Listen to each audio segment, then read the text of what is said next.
What makes the best burgers, cows or plants? Let's find out. I'm going to do a taste test on both, but also I'm going to check on 4 other criteria that are really important: health and nutrition, sustainability, price, and convenience. So let's find out what's better, bovine burgers or plant-based patties. Beyond Meat became very famous as being one of the early plant-based alternative meat products. Now, they received a lot of venture capital funding, but they've also had pretty awful performance on the stock exchange. Their future's not actually looking that strong right now. People seem to buy them once, try them, then they don't buy them again. On the other hand, we've got the cow burger here, which also has received quite a lot of bad press for negative environmental impacts, as well as just generally not being as great for your health either, regardless of what Michaela Peterson says. On the other hand, Beyond Meat do boast quite credible environmental claims. First up, health and nutrition. Beef burgers per 100 grams, 262 calories, 17.7 grams of fat, 3.5 grams of carbs, 21.8 grams of protein. On the other hand, Beyond Burgers are 252 calories, 19 grams of fat, 3.5 grams of carbs, and 19 grams of protein. On the macros, they're pretty damn similar, not much to choose from there. These are ultra-processed foods. Now, ultra-processed foods are linked to increased calorie consumption, and there are other suggestions of potential negative health impacts of them. Cow burgers, on the other hand, are processed red meat, and that is linked to negative health outcomes too. I don't think either of them win on that. In here, you get 4 burgers that weighs a total of 454 grams, that's 113 grams. These burgers were £4.25 for 4, which is £9.36 per kilo. These weren't the cheapest in the supermarket either. They also had their essential range, which is only £6.50 per kilogram. In here, you get 2 burgers that weigh a total of 226 grams, so that's 113 grams per burger again. These cost £4.75, which is £21.02 per kilogram. Again, there were cheaper options. Richmond and plant-based burgers came out around £13.25 per kilo. Looking at the averages, the plant-based burgers cost roughly double what the beef burgers cost. Cheap food isn't necessarily a good thing. Now, in a cost of living crisis, we're all looking to save a few quid, so I think the cheaper one does win here. Next up, sustainability. Beef is notoriously bad for climate change. Now, a lot of people will say it's not the cow, it's the how, as in there are different ways of producing beef which have different impacts on the environment. We're going to use data from Poor and Nemetschek's meta-analysis of impacts of the food system. We're going to look at a range of impacts for beef, and then we're going to look at Beyond Meat's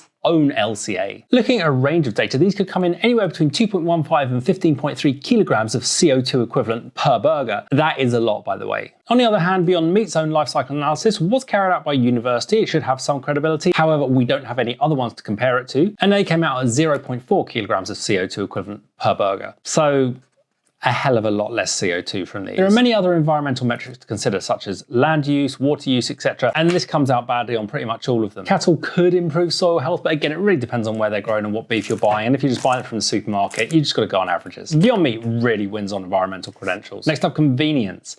They both got similar shelf lives. These ones have got 8 days on them, these ones have got 6 days on them. You can freeze these, or you can cook them and reheat them, or you can cook them and then freeze them. These, you can't do any of that with. You can't freeze them, you can't reheat them, you can't cook them and freeze them. All of those things are advised against. In terms of cooking and storage, otherwise they're basically the same. The beef burgers win on convenience because if you don't eat them, you can freeze them, which saves on food waste. If these go in the bin, it's a massive waste. Let's cook some.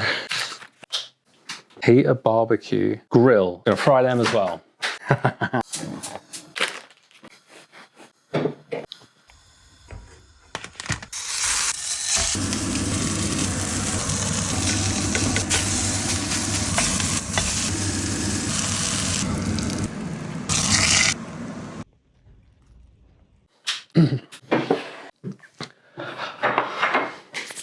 I almost forgot which one was which. The Beyond Burger looks really good, actually. The color is lovely. It's browned really nicely. When it was raw, it looked a bit pasty, but now it's cooked, it looks really damn good. The beef burger looks like a beef burger. You know what? The Beyond Burger actually looks better than the beef burger. The only slight difference is the Beyond Burger's not quite as shiny. It's not got as much like the fattiness. Now we're gonna go for a little bit of a basic McDonald's vibe. We're gonna go for just a few dots of American mustard on each one and a little bit of the old ketchup. In McDonald's, they actually have a specific amount of dots that each burger has. And it's never quite enough, if you ask me. Okay, what do I go with first?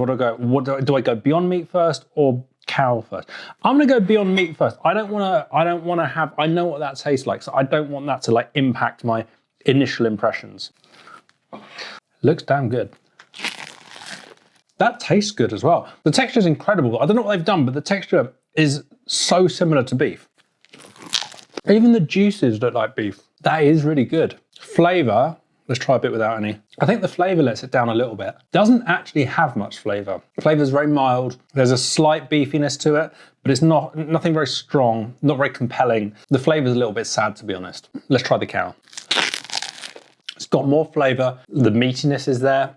Texture-wise, they're actually very similar. This has got a tiny bit more bite to it. I guess the fat and everything else that's in there gives it a little bit more bite, a little bit more against the tooth when you're chewing it. So the texture's slightly better, but the texture on that is actually very, very good. Flavor-wise, it's a bit richer, it's a bit deeper, it's just a little bit more complex. The Beyond Meat burger is tasty, the texture's great, it looks fantastic. The cow burger is, well, a cow burger. We know what they're all like. The thing with this, it costs twice as much as this. It doesn't quite taste as good. If you don't eat meat, I totally get it. That's actually a really good substitute to meat. However, it's not good enough to tempt someone away from that. And that might be why they're having problems. People who eat meat, they might try them once and then be like, well, it was great, but it was twice the cost and it didn't taste as good. So while the environmental impact is low, which is fantastic, I don't think sustainability sells enough. Overall, I am very impressed. I would recommend them. Will they stop people from buying beef? No, they won't, and that's the problem. If there was a carbon tax on real beef produced from intensive methods, then they would be a lot more expensive than Beyond Meat. And in that case, Beyond Meat, then they've got a chance. People will buy it. Unless something like that happens, people are going to carry on buying beef burgers over Beyond Meat. But it is good and it is tasty.